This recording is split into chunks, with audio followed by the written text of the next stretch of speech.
Hello from Busch Stadium and day one of Chaim Bloom as the Cardinals' new president of baseball operations.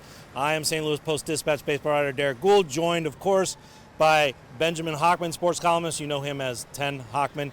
Benjamin, what stood out to you from the press conference and our chance to talk with him afterwards? Yeah, it was really cool. We got to sit with Chaim Bloom, just the sports writers, after the press conference. But for me, what stood out was just his confidence and his ambition. Here's a guy who comes in with Tampa Bay in his back pocket, Boston in his back pocket. He's experienced different things in the major leagues. But as he spoke to the media and spoke to the fans today, he wanted to earn their trust back, and he wanted to fight for championships. Will that happen in 2026? I don't think so, but hopefully for St. Louis soon enough. What about you, man? There was a real stress on the long-term view, and he said they're not going to take short-term shortcuts or even look for short-term boosts that will cost them long-term. I think what was really interesting to me, Benjamin, most of all, was the notion of, Bill DeWitt Jr. and the Cardinals have really talked a lot about continuity, and they've said that for years. I've asked in the past if that leads to staleness.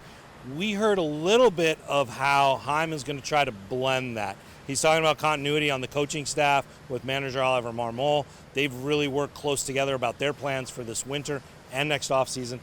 Chaim also told us just moments ago as we were talking to him that he hopes to keep the front office leadership group together. So you're going to see a lot of the same people, maybe in some new roles, certainly in some different responsibilities. So how do you mingle in the new?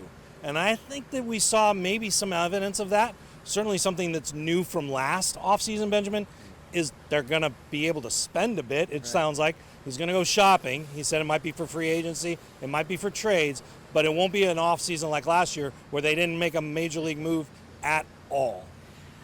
To be honest, Derek, you need 5 pitchers to fill a rotation, and how many do they have right now that are viable major league starting pitchers? So, yeah, he's probably going to have to get a free agent pitcher, and he spoke often and candidly about making trades and how there is redundancy on this roster, and that could mean a left-handed bat is dealt possibly for a starting pitcher. I think it's going to be interesting because I think he's going to want to use continuity as a strength and not be burdened by tradition. That's what I got from it today, is that it's not going to be an impediment to always do what they've done before. He's eager to do some new things, but build upon the tradition, not necessarily tear it apart or start from scratch. He definitely didn't want to start from scratch, but he wanted to take it in a new place.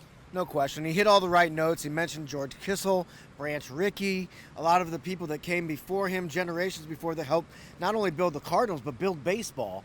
And he mentioned the DeWitts and their draft and develop history. But look, the Cardinals have a time-honored history, but right now, in this current time, they're not making much history. Right.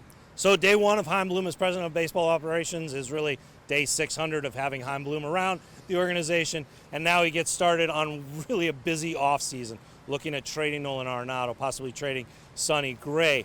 He's going to have some redundancy in the roster that he's going to have to address, and they got to get some depth. Where's the starting pitching going to come from?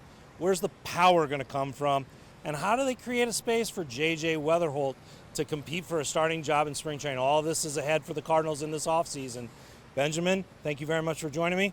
For sports columnist Benjamin Hochman, I'm baseball writer Derrick Goold. Thank you for listening to us here at STLtoday.com.